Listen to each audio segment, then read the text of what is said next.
China తన flag లో ఉండే డ్రాగన్ లానే ప్రవర్తిస్తూ ఉంటుంది. ఇందులో ఎలాంటి సందేహం అక్కర్లేదు. తాజాగా ఆ దేశం అమెరికాని టార్గెట్ చేసుకుని ఓ టెక్నాలజీకి రూపకల్పన చేసింది. ఇప్పటికే తన సైన్యంలో ఆ ఆయుధ వ్యవస్థని ప్రవేశపెట్టింది కూడా. దాదాపు 5,000 కిలోమీటర్ల రేంజ్ కలిగిన హైపర్ గ్లైడెడ్ వెహికల్ ను చైనా వినియోగించబోతోంది. ఈ వ్యవస్థకు సర్ఫేస్ టు సర్ఫేస్ మిసైల్స్ ని అమర్చి వినాశకారిగా మార్చబోతోంది. ఇదే ఇప్పుడు అమెరికాలో కలవరం పుట్టించే అంశంగా మారింది. చైనా వినాశకర వ్యూహం. అంతరిక్ష సరిహద్దుల్లోనూ ఆధిపత్యం కోసం ఆరాటం.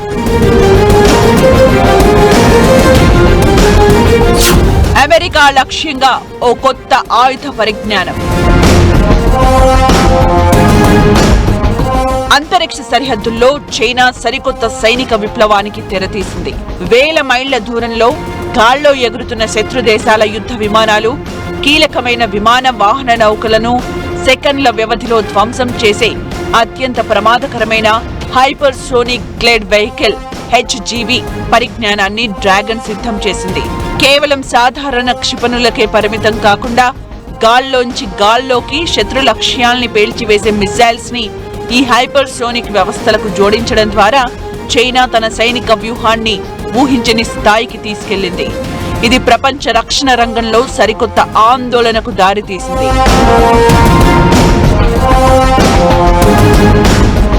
చైనా కొత్తగా అభివృద్ధి చేసిన DF-17 మిసైల్ ద్వారా ప్రయోగించే ఈ గ్లైడ్ వెహికల్ దాదాపు 1,500 మైళ్ల దూరంలోని లక్ష్యాలను నిమిషాల్లో చేరుకోగలదు. ఇది పసిఫిక్ మహాసముద్రంలోని కీలకమైన అమెరికా సైనిక స్థావరం గువామ్ను నేరుగా తాకే సామర్థ్యం కలిగి ఉంది. ఇదే గ్లైడ్ మిసైల్ ని ఇంకాస్త పవర్ చేస్తే, అంటే DF-27 మిసైల్ తో జోడిస్తే దాదాపు 5,000 మైళ్ల పరిధితో అమెరికాలోని హవాయి ద్వీపాలను కూడా చేరుకోగలదు.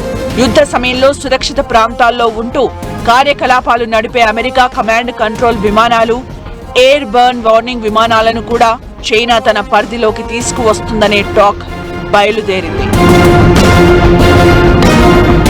సాధారణ మిస్సైళ్లను శత్రు దేశాల రక్షణ వ్యవస్థలు ముందే గుర్తుపట్టి గాల్లోనే పేల్చివేయగలవు. కానీ ఈ హైపర్ సోనిక్ గ్లైడ్ వెహికల్స్ శబ్ద వేగాన్ని మించి ప్రయాణించడమే కాకుండా వాతావరణంలో ఎటుబడితే అటు తమ ప్రయాణ దిశను మార్చుకోగలవు. దీనివల్ల వీటిని అడ్డుకోవడం ప్రపంచంలోని ఏ అత్యాధునిక రక్షణ వ్యవస్థకు సాధ్యం కాదు.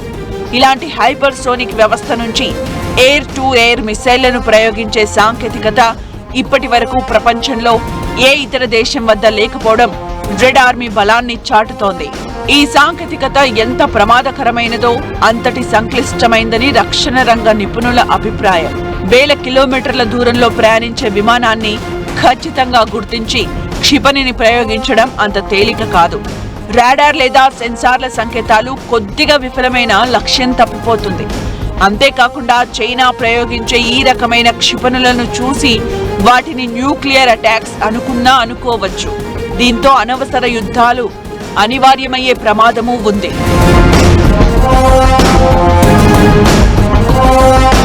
చైనా మిసైల్ సిస్టమ్ వేగంగా విస్తరించడం పొరుగున ఉన్న మనకి కూడా ఆందోళన కలిగించే అంశమే.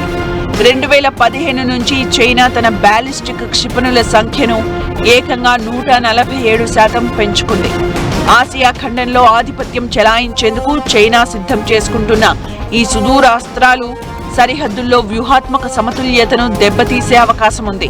చైనా తయారు చేసిన సుదూర పరిధి PL-15 మిసైల్స్ ని ఇప్పటికే పొరుగు దేశాలు వినియోగిస్తున్న తరుణంలో భారత వైమానిక దళం తన రక్షణ వ్యవస్థల్ని మరింత బలోపేతం చేసుకోవాల్సిన అవసరం ఏర్పడింది. ఈ కోణంలోనూ చైనా ఇతర దేశాలను కూడా ఆయుధ పోటీకి లాగుతున్నట్లవుతోంది.